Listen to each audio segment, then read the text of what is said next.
মুসলমান হয়ে গেছে। মানফিস সামাওয়াতি ওয়াল আরদ, আসমান এবং জমিনের যত সৃষ্টি জগৎ তুমি দেখতেছো, গাছপালা, পাহাড় পর্বত, নদী, নালা, খাল, যত উদ্ভিদ জগৎ, প্রাণী জগৎ, আকাশ পাতাল, চন্দ্র সূর্য, ধুলো গুলো, সমস্ত কিছু একমাত্র আল্লাহ তাআলার মানে তাওহীদ রাখার ইচ্ছায় অনিচ্ছায় তারা আল্লাহ তাআলার মানতে বাধ্য। এজন্য আল্লাহর আইন মানে তারা মুসলমান হয়েছে। আর তুমি মুসলমান আল্লাহর আইন মানতে কি মানুষের কাছে যাচ্ছ, তাহলে তো তুমি করে দিতে মুসলমান হতে পারবে না। এই ঘোষণাটা আমার না আল্লাহ, আর ওই জায়গা আল্লাহ।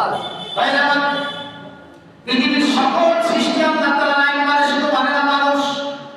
কারা মানে? মানুষ। মানুষ শুধু আল্লাহর আইন মানতে মানে না। পৃথিবীর সকল সৃষ্টি একমাত্র আল্লাহ তাআলার আইন মানে, বলেন সুবহানাল্লাহ। সুবহানাল্লাহ। ভাইরা, যত পদার্থ যেটি আছে, পাহাড়, পাথর, পাথর এমন সম্পদ জিনিস, এইটার প্রাণ আছে এটা আমরা বিশ্বাস করি। এই পাথরের প্রাণ আছে বিশ্বাস করি। ভাইরা, পাথর হচ্ছে পৃথিবীর সবচেয়ে শক্ত একটি জড় পদার্থ। এই পাথরটাও আল্লাহ তাআলার বিধান মানার জন্য কাঁদে। পাথর আল্লাহর আইন মানে, শুধু মানে না মানুষ, পাথর মানে আল্লাহর আইন। লাউ আনজালনা হাযাল কুরআনা আলা জাবালিন লারাআইতাহু খাশিআন মুতাসাদ্দিআন মিন খাশিয়াতিল্লাহ। আল্লাহ রাব্বুল আলামিন জানায় যে লাউ আনজালনা হাযাল কুরআনা আলা জাবালিন, যদি এই কোরআনটা পাহাড়ের পাথরের উপরে, পাথরের পাহাড়ের উপরে রাখা হতো, যে পাহাড়ের পাথরগুলো অনেক উঁচু, আমাদের হিমালয়ের পাহাড়টা হলো 9 কিলোমিটার, এই মাটির উচ্চতা হচ্ছে কয় কিলোমিটার? 9 কিলোমিটার বোঝেন তো? এটা কি ছোটখাটো কথা? এই উঁচুটা হচ্ছে 9 কিলোমিটার। এই পাহাড়ের পাথরগুলোর উপর যদি কোরআনটা রাখা হতো, কোরআনের বিধানের চাপে আল্লাহর ভয়ে এই পাহাড়টা গলে গলে মাটিতে পরিণত হতো। বলেন সুবহানাল্লাহ। পাথরের এই অনুভূতি আল্লাহ তাআলা। ভাইরা, পাথর আইন মানে কার? আল্লাহ। আর একটু জোরে বলেন আল্লাহ। মানুষের আইন মানে কার আইন মানে? আল্লাহ। হযরত ইব্রাহিম আলাইহিস সালাম প্রথম এই কাবা শরীফ নির্মাণের জন্য হযরত ইব্রাহিমকে নির্দেশ দেওয়া হলো। হযরত ইব্রাহিমকে বলা হলো, ইব্রাহিম তুমি এবার কাবা শরীফ নির্মাণ করো। বলেন সুবহানাল্লাহ।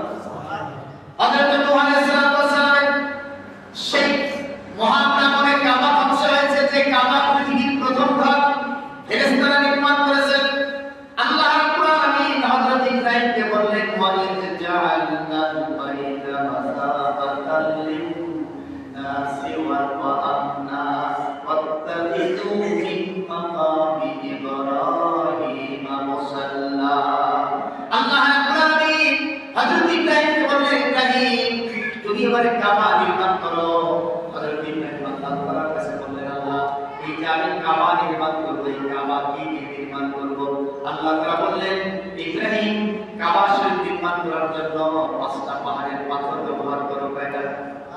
5টা। একটা হলো সাফা পাহাড়, 2 নম্বর হলো মারওয়া পাহাড়, 3 নম্বর আমির কুবাইশ পাহাড়, 4 নম্বর হলো জাবালুল নূর পাহাড়, 5 নম্বর হচ্ছে লেবানন পাহাড়।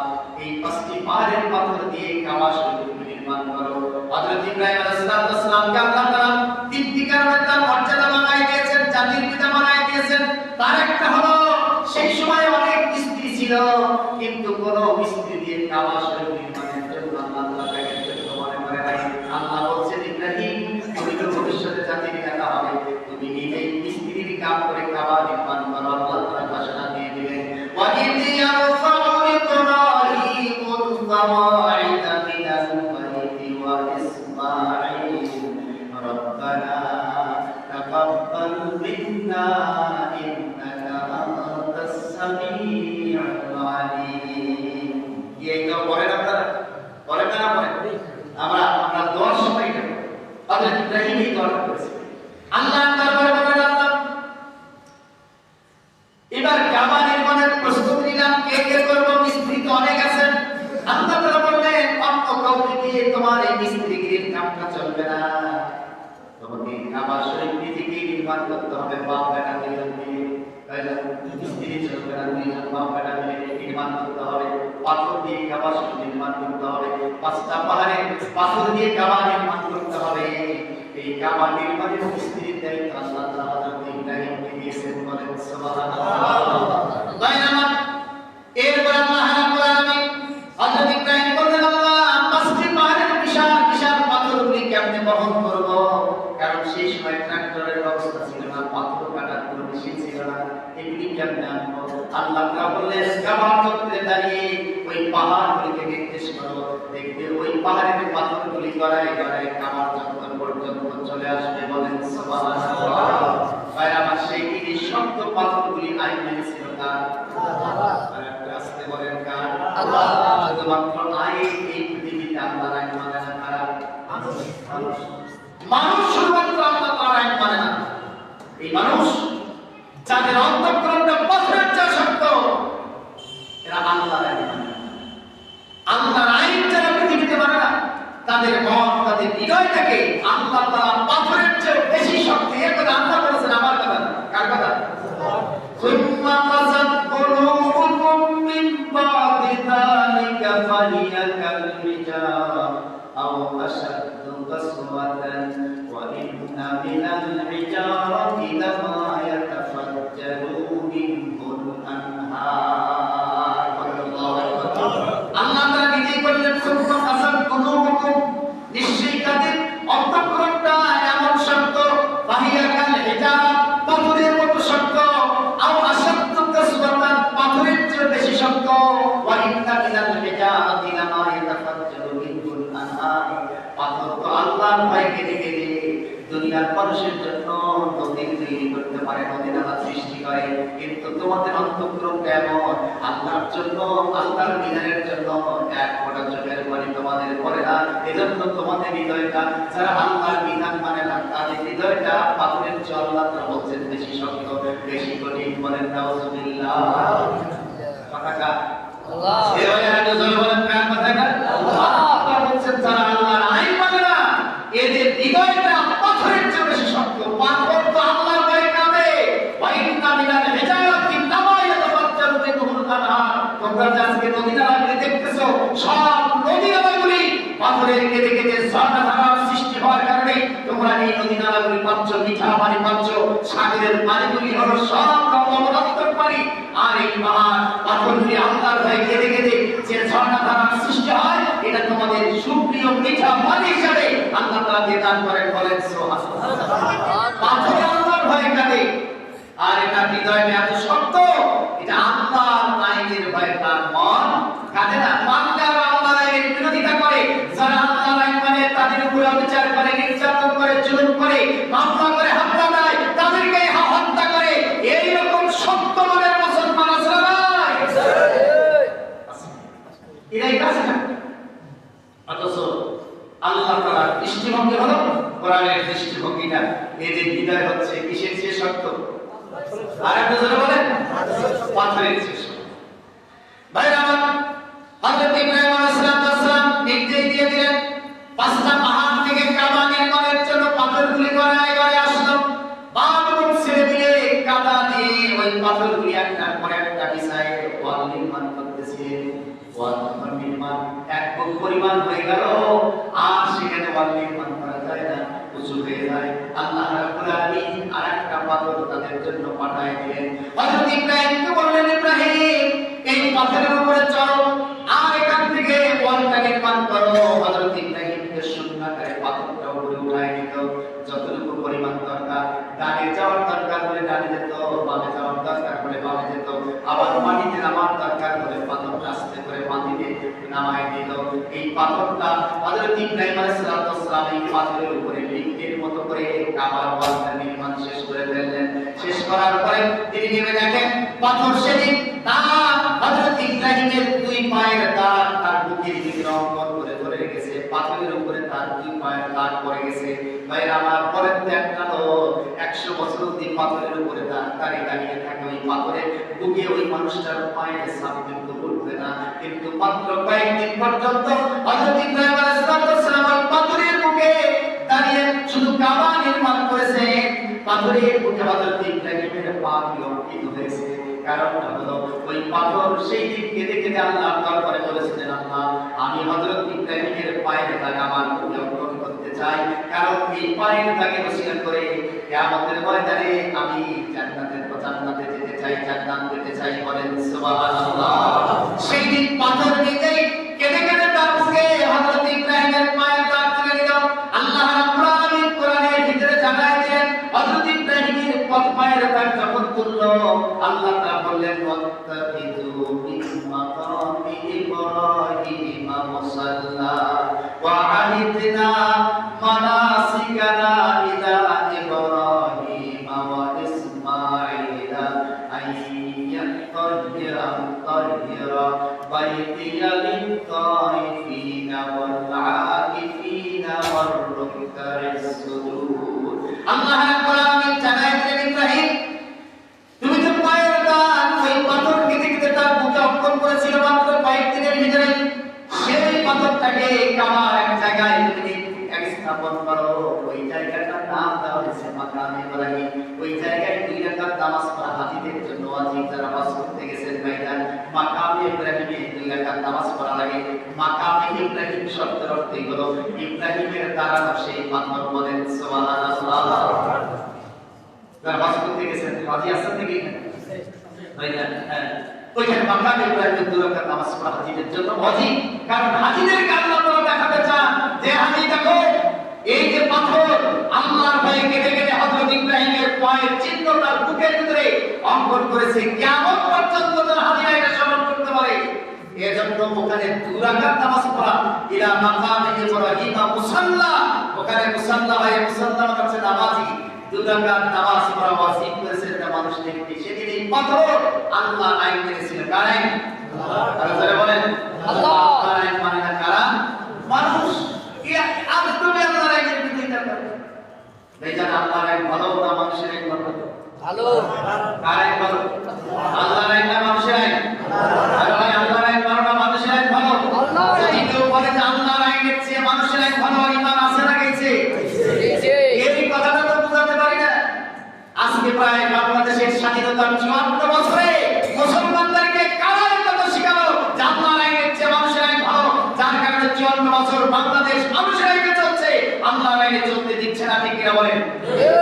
নিদারুণ ষড়যন্ত্রের ভিতরে মুসলমান আমরা আছি ভাইরা। এই কথা কইলে এক শ্রেণীর মানুষ ভাইরা ওঠে, ভাইরা রাজনীতির কথা।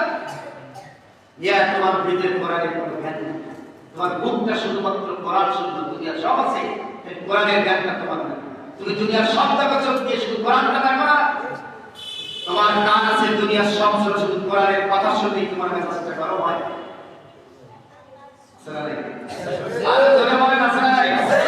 আপনাদের বাঙাল কোথায় এই লোক কম নাকি? আল্লাহর আইনের কথা শুনে রাজনীতিটা মাথা ধরে। আরে কেন নেবে? আল্লাহর আইন তো কোরআন, তো কোরআন নাই আল্লাহর আইন। সেইটা দুনিয়ার সব সৃষ্টি আল্লাহর আইন মানছে, খালি তুমি বলতে পারতেছ না। রাজনীতিকায় দূরে সরাই দিচ্ছ, দলের কথাকায় দূরে সরাই দিচ্ছ, কেন এটা করছো? কিয়ামতের ময়দানে তোমাকে আল্লাহর কাছে জবাবদিহি করতে হবে, জবাব হবে। সকল সৃষ্টি সেদিন তোমার বিরুদ্ধে অবস্থান করবে। সেই দিন কঠিন একটা অবস্থা হবে। পৃথিবী যত জড় পদার্থ আছে সব জড় পদার্থ আইন মানে কার? আল্লাহ। অনেক কথা তো এই ব্যাপারে কত কথা বলি। আল্লাহর আইন মানে আগুন, আল্লাহর আইন মানে কার আইন মানে? আল্লাহর আইন মানে আগুন, আগুন আল্লাহর আইন মানে কি? কেমন মানে? আপনি চিন্তা করেন, হযরত ইব্রাহিম কি আমল করেছে? না। আরো জোরে বলেন, করেছে? না। কুল্লা ইয়া নারু কুনি বারদাও ওয়া সালামান আলা ইব্রাহিম। সেদিন আল্লাহ তাআলা বলেছিলেন ইব্রাহিমকে পুরো ইব্রাহিমের জন্য তুমি শীতাতাপ নিয়ন্ত্রিত হয়ে যাও। ইব্রাহিমের জন্য আগুন সেদিন শীতাতাপ নিয়ন্ত্রিত হয়েছিল, কারণ এই আগুন দুনিয়ার কোনো মানুষের কথা মানে না, মানে কার কথা? আল্লাহর আইন। দুনিয়ার কোনো মানুষের আইন মানে না। বাতাস একটা জড় পদার্থ, আপনার আইন বাতাস মানে না, বাতাস মানে কার আইন? আরো জোরে বলেন, কার আইন? আল্লাহ তাআলা বাতাসকে হযরত সুলাইমান আলাইহিস সালামকে বললেন, বাতাস এই বাতাস তুমি তার অনুসরণ হয়ে যাও, বাতাস হজরত সুলাইমানকে সকালে 1 মাসের রাস্তা নিয়ে যেত, আবার বিকালবেলা 1 মাসের রাস্তা বিকালে আবার তাকে রেখে দিত। এই বাতাস সেই দিন আল্লাহর আইন মেনেছিল, বলেন সুবহানাল্লাহ। বাতাস আল্লাহর আইন মানে, আগুন আল্লাহর আইন মানে, পাথর আল্লাহর আইন মানে, এই যে জড় পদার্থ যা দেখছেন এই কাল আল্লাহর আইন মানে। আল্লাহ নবী যখন মসজিদে নববীর ভিতরে মিম্বার তৈরি হওয়ার আগে সেই ভাষণ দিচ্ছিলেন। এই ভাষণ দেওয়ার পরে আল্লাহ নবী যে খেজুর গাছ খেজুরের একটা ডাল শুকনো ডালের উপরে ফেলা দিয়ে খোদবা দিলেন। যখন মেম্বার যেই দিন হয়ে গেল, হাদিস শরীফের ভিতরে আসছে যেই দিন মেম্বার হয়ে গেল সেই দিন ওই খেজুরের ডালটা থেকে আল্লাহ রাসূল বিচ্ছিন্ন হলে সেই দিন খেজুরের গাছটা কোন শব্দে কাঁপতেছিল, সাহাবারা রাসূলের দিকে তাকায় দেখতেছিল। সাহাবাদের মনে হচ্ছিল কোন উটের বাচ্চা মনে হয় ঢুকে পড়েছে, কারখানা কাঁপতেছে। সাহাবায়ে কেরামরা চতুর্দিকে তাকালেন, আল্লাহ নবী বুঝলেন ওই যে জড় পদার্থ কাঠটা সেই দিন কাঁপতেছিল, যার কারণে রাসূল ওই কাঠটাকে ধরলেন, সাথে সাথে কাঠটার কান্নাটা বন্ধ হয়ে গেল। তার মানে জড় পদার্থ যতটুকু আছে সব জড় পদার্থ নয়, মানে একমাত্র কাঠ। বলেন কাঠ। আল্লাহ নবীর সাহাবা 10 জন সাহাবা, এই পৃথিবীতে রাসূলের 10 জন সাহাবা জান্নাতের সার্টিফিকেট পেয়েছিল কয়জন? 10 জন। এই 10 জনের একজন হচ্ছে হযরত সাদ বিন আবি ওয়াক্কাস রাদিয়াল্লাহু তাআলা। তিনি আফ্রিকার জঙ্গলে তিনি ছিলেন একজন সেনাপতি। তিনি কি ছিলেন? সেনাপতি। যুদ্ধে মুজাহিদদের সেনাপতি ছিলেন হযরত সাদ বিন আবি ওয়াক্কাস। আমাদের কোন মানুষ এরকম বলে গাছরাতে জান্নাতের সার্টিফিকেট পাই না, তাহলে তসবিহ তাহলিল আর পাগড়ি আর জুব্বা আর কোরআন শরীফ নিয়ে জুম্মার ঘরে বসে বলে কাছে ভাই আমরা জান্নাতে বলে আমরা কিন্তু যুদ্ধ যে আমরা যাব ভাই তোমার তো আছে না। আরে জয় বাংলা আছে না, ওরা ওই তসবিহ তাহলিল আর জুম্মার কাছে করে দেন। ওরা যদি আমার কবুল করে দেন বাজার থেকে না পান ধরে এসেছিল, তাই বলে একটা কথা নাকি আমরা জান্নাতে বলে আমরা তো মাজারতে পানা নিতে চাই। কারণ ইসলাম সম্পর্কে ওই বছর জ্ঞান নেই, একেবারেই কম। এই পৃথিবীতে প্রথম তিনি জান্নাতের সার্টিফিকেট পেয়েছেন আবু বকর। তিনি প্রথম খলিফা, প্রথম শাসক, পৃথিবী শাসন করেছেন। তারা এই শাসকের দায়িত্ব গ্রহণ করেছেন। আর এখন শাসকের কথা বলে বাজে ভাই আমার বড় লাগে না, বড় আরে জোরে বলেন আছে না নাই? এই বছর কোরআনের জ্ঞান একেবারেই কম, বোঝা নেই। কারণ কোরআনে ভোরের কথা আছে 4টা আয়াত, লোকের কথা আছে 286টা জায়গায় আয়াতের ভিতরে। আপনি কোরআনটা স্বীকার করবেন তো? কোরআনটা পড়ে দেখেন একবার, পুরো কোরআন স্টাডি করেন। আসুন এই ফতোয়া চালাই গেছে। কিছু মানুষ আছে কথা বলে যে পবিত্র জুম্মার ঘর ভাই, তোমরা এটা কেমন রাজনীতির কথা কথা দয়াকরে মান সম্মানের আছে জুম্মার ঘরে আছে না? ও বেশ আসলে বুঝেছে। আরে খেলাফত পরিচালনা হয়েছে জাতীয় সংসদ হিসেবে এই মসজিদ ধরে। আবু বকর পরিচালনা করেছেন 2 বছর, উমর রাদিয়াল্লাহু তাআলা পরিচালনা করেছেন 10 বছর। এই মসজিদের অধীন থেকে দেশ চালাইছেন। আর তুমি এই মসজিদের রাজনীতির কথা বলতে দাও না, এটা তো দেশ চালার একটা জায়গা। হযরত ওসমান 12 বছর মসজিদের অধীন থেকে দেশ চালাইছেন। হযরত আলী 6 বছর, সমস্ত খলিফারাই মসজিদ থেকে দেশ চালাইছেন। আর এই মাসরাতে মসজিদের দেশের জাতির কথা বললে ওটা অসত্য হয়ে যায়। তার মানে ইসলামের ইতিহাস সম্পর্কে তার জানা আছে, কিন্তু তারপরে ওই যে ব্রিটিশ কইছে রাজনীতি এক জিনিস, ধর্ম এক জিনিস। আরে ধর্ম এক জিনিস, রাজনীতি এক জিনিস, এটা কোরআনে নাই, এটা হাদিসেও নাই, এটা আল্লাহ বলে নাই, রাসূল বলে নাই, এটা বলেছে ব্রিটিশ। আর ব্রিটিশের কথা আপনি চালিয়ে দিলেন মুসলমানদের কাছে। কেন চালাবেন? মুসলমানদের কাছে কি ক্লাস করা হচ্ছে তাই না? আপনি আপনার শরীরটার দিকে একটা বার তাকান। এই জড়পদার্থ শরীর, সমস্ত শরীরটা আপনার আল্লাহর আইন মানে, শুধু আপনি মানেন না। আপনার এই দাড়ি পাচ্ছেন, মানুষ দাড়ি পাকা, দাড়ি পেকে যায়, যৌবনটা চলে যায়, চায় নাকি? আরে ও চায়। মানুষ এই দাড়ি যখন, দাড়িকে আপনি যদি বলেন এই দাড়ি বাবাকে পাকিস না, ভালো করে তেল মোবিল চাল নাকি সব দিচ্ছি মানে আপনি যৌবন যদি করে যৌবন আসেন দিন প্রতিদিন খাওয়া দাওয়া যৌবনটা দিয়ে খাই, এই যৌবন আপনার আইন মানে, আল্লাহর আইন মানছে। আপনার এই দাড়ি আল্লাহর আইন মানে, আপনার এই দাঁত আল্লাহর আইন মানে, আপনার গোটা বডিটা আল্লাহর আইন মানে। তোমার আইনে চলে না, চলে না, তোমার হুকুমে তোমার বডি চলে না। খালি বলি তোমার যদি বলে আল্লাহ বলে তোমার এই পা দুটি কত পা পৃথিবীতে চলাফেরা করেছো ভালো কাজের জন্য আর খারাপ কাজের জন্য কতবার চলাফেরা করছো হিসাবটা দিয়ে আসতে পারবেন? আছে হিসাব? কিসের বডি তাহলে আপনার? এই বডি আপনার নাই, বডি কার? এর হিসাব আল্লাহর কাছে আছে। চোখ কতবার দিন পাইছেন আপনার হিসাব চালিয়ে দিতে পারবেন না, কারণ চোখ আপনার না, আল্লাহ। আপনি মুখ দিয়ে কতগুলো কথা বলছেন, সব কথার হিসাব আপনার কাছে নাই, আছে? এ ভাই আছে নাকি? কার কাছে আছে? মা ইয়ালফিযু মিন কাওলিন ইল্লা লাদাইহি রাকিবুন আতীদ। আল্লাহ এই বডির প্রত্যেকটা অঙ্গ প্রত্যঙ্গ আইন মানে কার? শুধু আপনি আল্লাহর আইন মানতে হবে। আপনার নফস আপনি মানতে পারছেন, আপনার বডি সব এই বডি একটা কথা কয় যে ভেজাল আসলে সময় তো হবে না, শুক্রবার দিন কথাই আর কথা একটা কথা বলে যাই, এই আল্লাহর যে নিয়ামত ভোগ করতেছেন এই নিয়ামতের শুকরিয়া আল্লাহর আইন যদি কেউ না মানে এমন বিপদ হবে এই নিয়ামত দিয়ে। পানির অপর নাম জীবন না মরণ? এই পানি যখন বন্যা হচ্ছিল সিলেটে, ওইটার নাম জীবন হয়েছে না মরণ? এই বাতাসের অপর নাম জীবন। ভাই বাতাস না গেলে মানুষ বাঁচে না। 5 মিনিট যদি অক্সিজেন না হয় বাঁচবেন। আর এই বাতাস যদি 160 মাইল বেগে চলে বাড়ি ঘর দেওয়া থেকে নি সব নামে জায়গা কেন্দ্র হয়ে যাবে ভাই।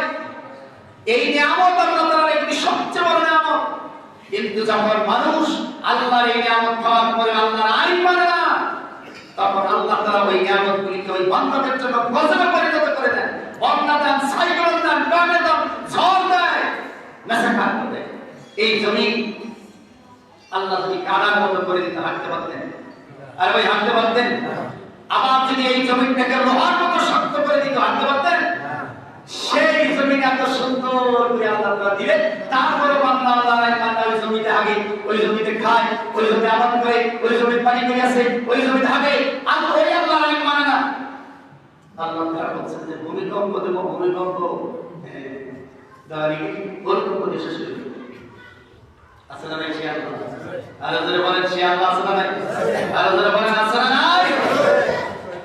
মনিত তো নাই যে আল্লাহর জন্য আপনি নামাজ পড়ছেন, যে আল্লাহর জন্য রোজা রাখেন, যে আল্লাহর জন্য হজ করছেন, যে আল্লাহর জন্য মসজিদ বানিয়ে দেন, যে আল্লাহর জন্য মাদ্রাসা বানিয়ে দেন, যে আল্লাহর জন্য দান খয়রাত করেন, যে আল্লাহর জন্য কোরআন শরীফ পড়েন, যে আল্লাহর জন্য তাসবিহ পড়েন, ওই আল্লাহর আইন যারা মানে তাদেরকে বলা হয় মুমিন। যে আল্লাহর ইবাদত করে ওই আল্লাহর কি মানে? আইন মানে। আর ভালো করে বোঝেন, যে আল্লাহর ইবাদত করে ওই আল্লাহর আইন মানে তারা কি? মুমিন। তারা কি? আর যারা বলেন তারা হলো মুমিন। আর যে আল্লাহর ইবাদত করে আবার ওই আল্লাহর আইন মানে হাই হাই মানে আল্লাহর জন্য নামাজ পড়ে ওই আল্লাহর আইন, যে আল্লাহর জন্য হজ করে আর কিছু টাকা খরচ করে সেই আল্লাহর আইন, যে আল্লাহর জন্য দান খয়রাত করে ওই আল্লাহর আইন, যে আল্লাহর জন্য মসজিদ বানিয়ে দেয় ওই আল্লাহর আইন মানতে শেখা দেয়। ও আইন মানে মানুষের তবে এটা হচ্ছে খাঁটি মুনাফিক। এই কোরআনের দৃষ্টি আমার কথা না ভাই, পরে যাবো প্রতিবাদী এত বড় কথা কয়ে গেল ওরা আমার কথা না, ওরা আমার থাকা নেই, ওরা আল্লাহ তাআলা বলছে। কে বলছে? এমনকি আল্লাহ তাআলা বলছেন যে এই লোকটা একটা পর্যায়ে শুধু মুনাফিক থাকবে না, মুশরিক হয়ে যাবে। কি হয়ে যাবে? ওয়ামা ইউমিনু আকসারুহুম বিল্লাহি ইল্লা ওয়া হুম মুশরিকুন। আল্লাহ রাব্বুল আলামিন সূরা ইউসুফের 106 নম্বর আয়াত বলে দেখবেন ভাইজান, কোন কথা না? আল্লাহ তাআলা বলছেন এই শুধু মুনাফিক থাকবে না, আল্লাহর বিধান না মানার কারণে একটা পর্যায়ে যে মুশরিকে পরিণত হয়ে যাবেন। ভাইরা আমার, আল্লাহ তাআলার বিধান মানা, আইন মানা, এটা হচ্ছে সকল সৃষ্টি জগতের জন্য আল্লাহ তাআলা ফরজ করে দিয়েছেন, শুধু মানুষ না। জড় পদার্থের সব আল্লাহর আইন মানে। দ্বিতীয় ধরেন যে উদ্ভিদ জগৎ, গাছপালা, এই গাছপালা আছে না? আর যারা বলেন আছে না? আল্লাহ তাআলা কোরআনে জানায় দিলেন সূরা রহমান, সবাই এই আয়াতটা অনেকের মুখস্থ আছে যে সূরা রহমান যারা পড়েন, ওয়াশ-শামসু ওয়াল কামারু বিহিসবান ওয়ান নাজমু ওয়াশ-শাজারু ইয়াসজুদান ওয়াস-সামাআ রাফা'আহা ওয়া ওয়াদা'আল মিজান। আছে না? আছে না? আছে। আল্লাহ তাআলা বলেন এই কথাটি ভাইরা, আল্লাহ তাআলার ঘোষণা হলো ওয়ান নাজমু ওয়াশ-শাজারু ইয়াসজুদান। নাজমুন শব্দের অর্থ হলো যে গাছগুলির মাঝখানে কাঠ নেই, এইরকম গাছ, যেমন মনে করেন কদুর গাছ, কাঠ আছে মাঝখানে, ধানের কাছে আছে, তারপরে গমের কাছে আছে। এই যে সমস্ত গাছের মাঝখানে কাঠ নাই, এই সমস্ত গাছগুলিকে গুল্মলতা, তরুলতা, জঙ্গল, এগুলিকে আরবিতে বলা হয় নাজমুন। আল্লাহ তাআলা কোরআনে বলেন সূরা রহমানে, ওয়ান নাজমু ওয়াস শাজার ইয়াসজুদান। শাজারুন মানে গাছ, নাজমুন মানে গাছ। নাজমুন মানে হচ্ছে কাঠবিহীন গাছ, আর শাজারুন শব্দের অর্থ হচ্ছে যার ভিতরে কাঠ আছে, আমের গাছ, কাঁঠালের গাছ আছে না? এর ভিতরে কি আছে? কাঠ আছে। কাঠযুক্ত গাছকে বলা হয় শাজারুন, আর কাঠবিহীন গাছকে বলা হয় নাজমুন। আল্লাহ তাআলা ওয়ান নাজমু ওয়াস শাজারু ইয়াসজুদান, কাঠযুক্ত গাছ, কাঠহীন বৃক্ষ, গুল্মলতা, তরুলতা, যত কিছু দেখতেছো এই সব কিছু আল্লাহর আইন মেনে আল্লাহকে সিজদা করে। বলেন সুবহানাল্লাহ। ইয়াসজুদান, সিজদা করে কাকে? আল্লাহকে। বলেন কাকে? আল্লাহকে সিজদা করে।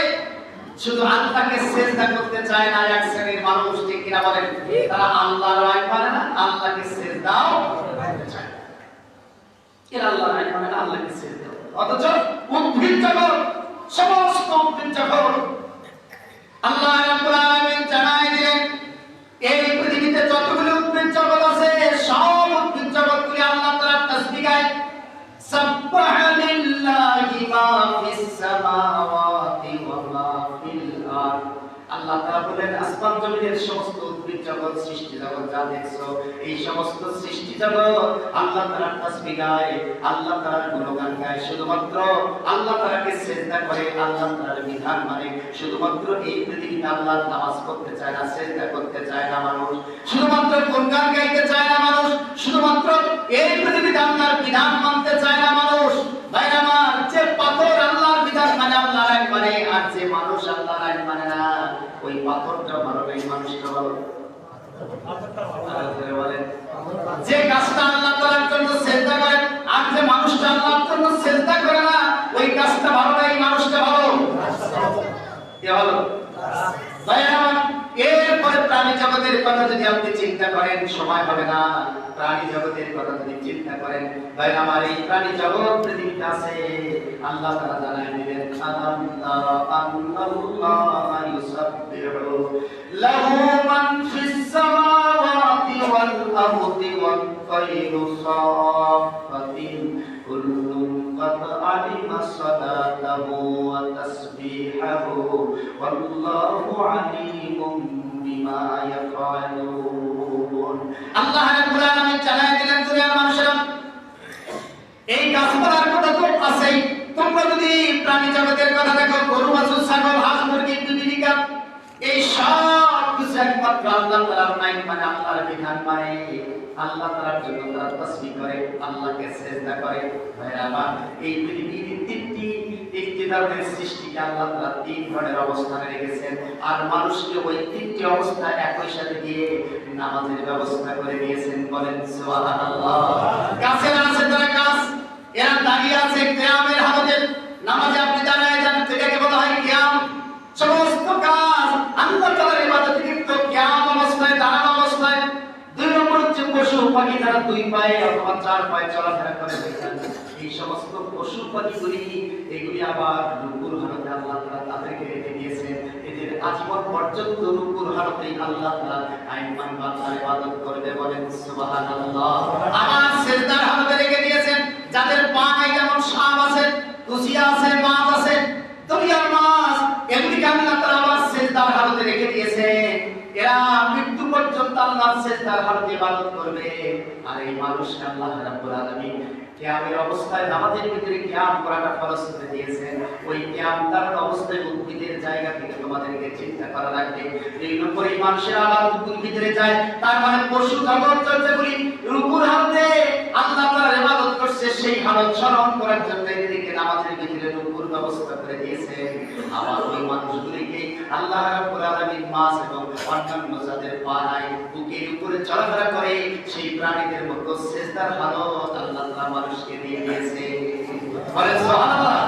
তিনটি হালত এগুলি আল্লাহ তাআলা মানুষকে দিলেন, অথচ গোটা সৃষ্টি জগৎ এই তিনটি হালতের উপর আছেন। ভাইরা আমার, মানুষ আল্লাহর আইন মানা থেকে বিরত থাকে, অন্য কোনো উদ্দেশ্য নয়, সামান্যতম রিজিকের কারণে। স্বার্থের কারণে, কিছু তবিলের কারণে, অর্থের কারণে, সম্পদের কারণে, কিছু পাওয়ার কারণে আল্লাহ তাআলার আইন মানতে মানুষ পারছে না। ভাই আমার, অথচ আপনি কি একটা বার চিন্তা করছেন রিজিকের মালিক তো আপনি না, রিজিকের মালিক কে বলে দেন আল্লাহ। আচ্ছা ভাইয়া, আপনি যে খেজুর খান, খেজুর খান খান, খেজুর খান, ওই খেজুরটা কার বাগানে তোমার বাড়ি? কেন খাইলেন যে কার বাগানে খেজুর হয়ে যাবে পারবেন? আপনার ওই রিজিকটা আল্লাহ তাআলা কার বাগানে কোন দেশে উৎপন্ন করে রেখেছে আপনি জানেন না? রিজিকের মালিক আপনি না। আপনি যে আঙ্গুর ফলটা খাইলেন, যে আপেলটা খাইলেন, ওই আপেলটা 5জন ভাগ হয়ে গেছে, ওই আপেলটা কার বাগানে? কোন অংশটা আপনার আপনি জানেন না? একটা আপেলে 5-7 জনে একসাথে আল্লাহ তাআলা রিজিক দিয়ে কোথায় উৎপন্ন করেছেন আপনি জানেন না, আপনার অজানা। কারণ রিজিকের মালিক আপনি না, রিজিকের মালিক কে? আল্লাহ। পৃথিবীর কত জায়গায় আপনার রিজিক ছড়ায় ছিটায় আল্লাহ তাআলা রেখেছে, আপনার অজানা, আপনি জানেন না, এটা আপনার অজানা। আল্লাহর এই রিজিকগুলি, এই নিয়ামতগুলি খাবেন আর আল্লাহর আইন মানবেন, এটাই আল্লাহ তাআলা বলেছেন। আল্লাহ লাহুল খালকু ওয়াল আমর, সৃষ্টি যার আইন চলবে। বর্তমান সৃষ্টি যার আইন কি তার চলে না মানুষের চলে? আরেকটা আসতে বলেন রে ভাই, কার চলে? কারা এই সৃষ্টি যার আইন চলবে তার এই কথা গল্পায় ঘটায়, সৃষ্টি আল্লাহ, আইন চলে মানুষের, এই ফতোয়া কারা দিল আপনাকে? কার খপ্পরে পড়ে এটা করলেন আপনি? আপনি মনে করেন না যে এটার জন্য আপনি বেঁচে যাবেন? আল্লাহ দরবারে আপনাকে জবাবদিহি করতে হবে। ফালা তুসআলুনা আনিন নাঈম, সমস্ত নিয়ামতের হিসাব আপনাকে দিতে হবে যদি আল্লাহর বিধান না মানে। আল্লাহর নিয়ামত খাওয়ার পরে আল্লাহর আইন যারা মানবে না, কিয়ামতের ময়দানে প্রত্যেকটি নিয়ামতের হিসাব দিতে হবে। খেজুরের হিসাব দেওয়া লাগবে, আঙ্গুরের হিসাব দেওয়া লাগবে, পানির হিসাব দেওয়া লাগবে, রোদের হিসাব দেওয়া লাগবে, পানির হিসাব দেওয়া লাগবে, সম্পদের হিসাব দেওয়া লাগবে। কোন হিসাব থেকে সে বাদ পড়বে না। হযরত আয়েশা রাদিয়াল্লাহু তাআলা বলেছেন, যাদের নিয়ামতের হিসাব আল্লাহ তাআলা গ্রহণ করবে, এরা কেউ জান্নাতে যেতে পারবে না। তাহলে এগুলি খাও আর কার আইন মানবে? আর যারা বলেন আর-রহমান আল্লামাল কোরআন, দয়াবান সে আল্লাহ যিনি তোমাদেরকে দয়া দিয়ে বেঁচে রেখেছেন, সে আল্লাহর দয়ায় তোমরা বেঁচে আছো। অতএব এগুলি খাও আর বাস। আল্লাহ তাআলা কোরআন শরীফের ভিতরে অসংখ্য কথা আছে। একটা ছোট্ট উদাহরণ দিয়েছেন আল্লাহ, বলবো?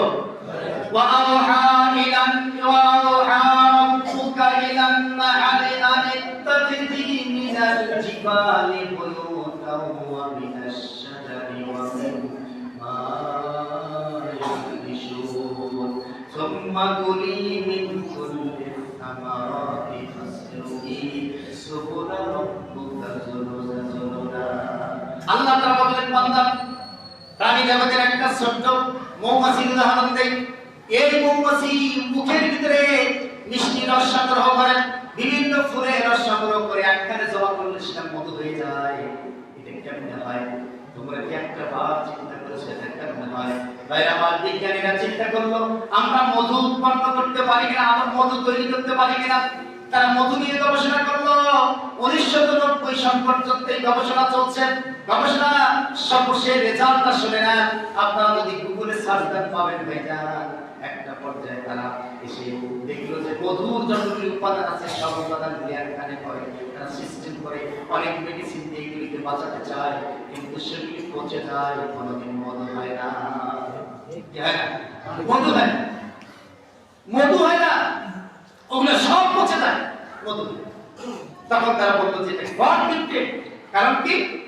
আল্লাহ রাব্বুল আলামিন জানায় দিলেন, আমার ওই প্রাণী মধু সংগ্রহের জন্য যে সৈনিক তৈরি করেছি মৌমাছি, এই মৌমাছি কাছের ভিতরে একটা রস সংগ্রহ করে তার মুখের ভিতরে যখন দিয়ে গুনগুন শব্দে তারা আসে, তোমরা শোনো যে তারা গুনগুন শব্দে আসতেছে, মূলত তারা আল্লাহর কাছে করতে করতে মৌচাকের ভিতরে চলে যাচ্ছে। যতক্ষণ তারা গুনগুন শব্দ করে মৌসাক পর্যন্ত পৌঁছার সাথে সাথে আল্লাহ তাআলা তাসবিহ গাওয়ার কারণে আমি তাদের মুখে ওই রসটাকে মধুতে পরিণত করে দেই। বলেন সুবহানাল্লাহ। পৃথিবীর কোন যন্ত্রের সাথে এটা সম্ভব নয়, এটা একমাত্র সম্ভব আল্লাহ তাআলার তাসবিহ গাওয়ার মধ্য দিয়ে, আল্লাহ তাআলার বিধান পালনের মধ্য দিয়ে এটা সম্ভব। আল্লাহ তাআলার কোন গান তারা গায়, আল্লাহর তাসবিহ গায়, আল্লাহর বিধানটা ওইভাবে মানে, যার কারণে আল্লাহ তাআলা তাদের মুখে ওই রসটাকেও মধুতে পরিণত করে দেন। এই জন্য পৃথিবীর কোন বিজ্ঞানী আজ পর্যন্ত মধু আবিষ্কার করতে পারে না। অরিজিনাল মধুর জন্য মৌচাক তৈরি করেছে না, কিন্তু মেশিন দিয়ে মধু বানাবে এরকম কোন বুদ্ধি তাদের নাই। বরং মধুটাকে আরো বিভিন্ন ডিজাইন করে 2 নম্বরই করেছে, কিন্তু মধু তৈরি করতে পারে না। ভাইরা, তাহলে প্রাণী জগতের সমস্ত প্রাণীগুলি একমাত্র আইন মানে কার? আর যারা বলেন কার? আল্লাহ তাআলার আইন। আর শুধু আমরা মানুষ, আমরাই আল্লাহর আইন মানতে পারছি না। ভাইরা, হযরত সাদ বিন আবি ওয়াক্কাস রাদিয়াল্লাহু তাআলা আনহুর কথা বলছিলেন। তিনি আফ্রিকার জঙ্গলে হযরত আলী রাদিয়াল্লাহু তাআলা, হযরত উমর রাদিয়াল্লাহু তাআলা আমাদের শেষের দিকে তিনি আরব যে সাগর আছে, আরব সাগরে ইরান পর্যন্ত ইসলামের বিজয় করেছেন। তিনি সৈনিক ছিলেন। এই পর্যন্ত যাওয়ার পরে তিনি দেখতেছিলেন আফ্রিকার জঙ্গলে আল্লাহর দ্বীন এখনো পৌঁছে না, আল্লাহর দ্বীন আফ্রিকার জঙ্গলে পৌঁছতে হবে। তিনি আমাদের সমস্ত সাহাবাদেরকে 60,000 সাহাবা, কয় হাজার? একজন 60,000 তবে সাহাবায়ে মুক্তাবেদিন 60,000-এর মতো। তিনি যুদ্ধ শেষে সমস্ত সাহাবাদেরকে একটা বক্তৃতা দিলেন। কি বক্তৃতা? ইয়া আইয়ুহাল আসহাবুন নবী সাল্লাল্লাহু আলাইহি ওয়াসাল্লাম, হে আল্লাহর সাহাবারা, আমরা আরব সাগর পর্যন্ত, এই কিনারা পর্যন্ত ইসলামের পতাকা উত্তোলন করলাম। আফ্রিকা মহাদেশে আল্লাহর দ্বীন প্রচারের জন্য আরব সাগর পাড়ি দেওয়া লাগবে। সাহাবায়ে কেরামরা কেউ কোনো কথা বললেন না। তিনি বললেন, মৃত্যুর মালিক হচ্ছেন কে? আল্লাহ। মৃত্যুর মালিক কে? আল্লাহ তাআলা মৃত্যুর মালিক। আরব সাগর আমাদের মৃত্যুর মালিক নয়। আমরা ওই আফ্রিকার জঙ্গলে আরব সাগর পাড়ি দিয়ে আমরা আফ্রিকার জঙ্গলে আল্লাহর দ্বীন পৌঁছাতে চাই। সাহাবায়ে কেরামরা নীরব, সবাই নীরব, সাহাবায়ে কেরামরা নীরব। তিনি বললেন, আল্লাহ রাসূলের সাহাবাগণ, তোমরা সবাই যখন নামবে বিসমিল্লাহির রহমানির রহিম এই কথা বলবে, আর বলবে যে নাসরুম মিনাল্লাহি ওয়া ফাতহুন করিম ওয়া বাশশিরিল মুমিনিন ফাতাওয়াক্কালতু আলাল্লাহ ফাহুয়া হাসবুহু। এই কথা বলে তোমরা তোমাদের ঘোড়াগুলিকে আরব সাগরে নামাই। যদি আল্লাহ তাআলা আরব সাগরে আমাদের মৃত্যু রাখে, পৃথিবীর কোনো মানুষ ঠেকাতে পারবে না। আর যদি এই আরব সাগরে মৃত্যু না রাখে, আরব সাগরের কোনো ক্ষমতা নাই আমাদের মৃত্যু দেয়। এই বিশ্বাস, এই ইয়াকিন, এই ঈমান নামায় দিলেন। তিনি সর্বপ্রথম নামায় দিলেন। আল্লাহ তাআলা জিবরিলকে বললেন, জিবরিল, এ তোমার কথা না। সমস্ত আরব সাগর তারা পাড়ি দিল। 60,000 সৈন্য, তাদের ঘোড়ার হাঁটুর নিচে পানি হলো আরব সাগরের পানি। বলেন সুবহানাল্লাহ। এই আরব সাগর সেদিন আইন মেনেছিল কার? আল্লাহ। আর একটু জোরে বলেন কার? আল্লাহ। সেদিন তিনি চলে গেলেন আফ্রিকার জঙ্গলে আল্লাহর দ্বীন প্রচারের জন্য কাজ করছেন। আফ্রিকার মানুষেরা তাকে জায়গা দিল না। তারা বলল যে আপনারা উড়ে এসে যদি বসে যান, জায়গা দেব না। তখন তারা একটা জঙ্গলের ভিতরে আশ্রয় নিল। আফ্রিকার সেই জঙ্গল, সেখানে এমন কিছু আমর অজগর সাপ আছে, এমন কিছু বাঘ ভাল্লুক আছে, এমন কিছু জিরাফ আছে যেগুলি মানুষ খেয়ে ফেলতে পারে। এই জাতীয় হিংস্র প্রাণীগুলি সেখানে আছে। সেই দিন হযরত সাদ বিন আবি ওয়াক্কাস একটা ঢিবি তৈরি করে সেই ঢিবির উপরে দাঁড়িয়ে তিনি বক্তৃতা দিলেন, ইয়া আইয়াতুহাল হাসরাতু ওয়াল সিবাব নাহনু আসহাবু রাসূলিল্লাহি সাল্লাল্লাহু আলাইহি ওয়াসাল্লাম ফাইন্নানা নাসিরুনা ফামান ওয়াজাদনা বা'দাহু কাতালনাহু। এই বক্তৃতা তিনি দিলেন। ভাই আমার, হযরত সাদ বিন আবি ওয়াক্কাস বললেন, ইয়া আইয়াতুহাল হাসরাতু ওয়াস সিবাব নাহনু আসহাবু রাসূলিল্লাহি সাল্লাল্লাহু আলাইহি ওয়াসাল্লাম ফাইন্নানা নাসিরুনা ফামান ওয়াজাদনা বা'দাহু কাতালনাহু। হিংস্র প্রাণীদের উদ্দেশ্যে তিনি ভাষণ দিলেন। এই আরব সাগরের এই বিশাল আফ্রিকান জঙ্গলের হিংস্র প্রাণীরা, আমরা আল্লাহর নবীর সাহাবারা আল্লাহর দ্বীন কায়েমের জন্য এসেছি আফ্রিকার জঙ্গলের ভিতরে। আমরা এখানে রাত্রি যাপন করতে চাই, তোমরা আমাদেরকে এই জঙ্গলটা খালি করে দাও। বলেন সুবহানাল্লাহ। ভাইরা আমার, কি ইমান, কি ইমানিতেস! সমস্ত বন্য প্রাণীদের উদ্দেশ্যে যখন এই ভাষণ তিনি দিচ্ছিলেন, আফ্রিকার সব মানুষেরা এই দৃশ্য দেখতেছিল আর মনে করতেছিল এগুলির যে পাগল মানুষ তার হয় না। জঙ্গলের পশু প্রাণীরা নাকি কথা শুনে এগুলিতে দেখিয়ে খাস একবারে পাগল মানুষ। আবার সাহাবায়ে কিরাম হযরত আবু ওয়াক্কাস যেই ভাষণ দেওয়ার পরে যখন থামলেন, দেখা গেল গোটা আফ্রিকার জঙ্গলের সমস্ত বাঘগুলি তাদের বাচ্চাগুলিকে মুখের ভিতরে কামড়ে ধরে ওই বনের জঙ্গল থেকে অন্য জঙ্গলের ভিতরে চলে যাচ্ছে। সাপ যেগুলি আছেন সেগুলি তাদের বাচ্চা ডিমগুলি মুখে করে নিয়ে চলে যাচ্ছেন। সমস্ত হিংস্র প্রাণীগুলি সেখান থেকে ছেড়ে দিয়ে অন্য জঙ্গলে চলে যাচ্ছে, লোকালয় দিয়ে। আফ্রিকার জঙ্গলে আফ্রিকার মানুষের লোকালয় দিয়ে অন্য জঙ্গলে যাচ্ছে। আফ্রিকার মানুষেরা এই দৃশ্য যেদিন দেখলেন, সেই দিনই সমস্ত জঙ্গলের প্রায় 30,000-এর মতো মানুষ আল্লাহর দ্বীন গ্রহণ করেছে, কালেমা পড়েছে। বলেন সুবহানাল্লাহ। ভাইরা আমার, তাহলে সেই দিন জঙ্গলের এই হিংস্র প্রাণীগুলি আইন মেনেছিল কার? শুধু আইন নয়, আনুগত্য করেছিল রাসূলের, আনুগত্য করেছে সাহাবা, তারা আনুগত্য করেছে, সাহাবাদের আনুগত্য করেছে, রাসূলের আনুগত্য করেছে এবং আল্লাহ তাআলার আইনকে মেনে নিয়েছে। যার কারণে আল্লাহ তাআলা জানায় দিলেন, এই পৃথিবীতে সমস্ত সৃষ্টি জগৎ একমাত্র আল্লাহ তাআলার আইন মানে। শুধুমাত্র আইন মানে না, কারা ভাইজান বলেন কারা? মানুষ। আমরা মানুষেরা আল্লাহর আইন মানতে চাই না, অথচ পৃথিবীর সকল সৃষ্টি আল্লাহর আইন মানতে পারে। তাই আবার আল্লাহর আইন কেন মানতে হবে? মানুষের আইন কেন মানা যাবে না? আল্লাহ কেন আইন দিতে হবে, মানুষ কেন আইন দিতে হবে না? এর ব্যাখ্যা সূরা হাশরের ভিতরে আল্লাহ তাআলা স্পষ্ট করে তুলে ধরেছেন। বলেন সুবহানাল্লাহ। এইটা দেওয়ার পরে আজকে আর শুনতে পাবে না সবাই কোথায়। আল্লাহর আইন কেন মানতে হবে? মানুষের আইন মানলে কি অসুবিধা হয়ে যাবে? চলে শুধু মানুষের 54 বছর ধরে বাংলাদেশে কেন মানুষ আইনদাতা হতে পারবে না? আল্লাহ কেন আইনদাতা হবেন? এটার ব্যাখ্যাটা কে দিয়েছেন? আল্লাহ বলেন, আল্লাহ তাআলা এর ব্যাখ্যাটা দিয়েছেন। এটা আজকে আর বলার সুযোগ নাই।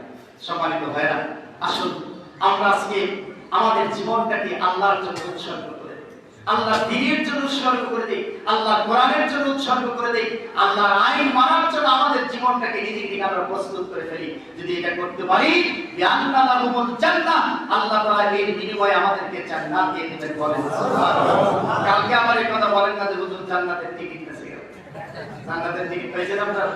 আমরা জান্নাত কোন পথে ওইটা বলতে চাই ভাইরা, যে এই পথটা অবলম্বন করলে জান্নাত পাওয়া যায়। জান্নাত টিকিট দেওয়ার মালিক কে? আল্লাহ তাআলা জান্নাতের টিকিট দেন তো, কিন্তু কোন পথে দেন সেইটা শুধু আমরা বলতে চাই। আমরা জান্নাতের টিকিট চাই না, জান্নাতের টিকিট চাই কে? আল্লাহ। অতএব আসুন সূরা তাওবার 111 নম্বর আয়াতটা বাড়িতে স্টাডি করবেন, তাহলে জান্নাতের টিকিট আল্লাহ বাছাই কোন পথে বাছাই এটা আপনারা পাবেন। আসুন আল্লাহ তাআলা আমাদেরকে এই সুযোগ তৌফিক দান করুন। আমিন।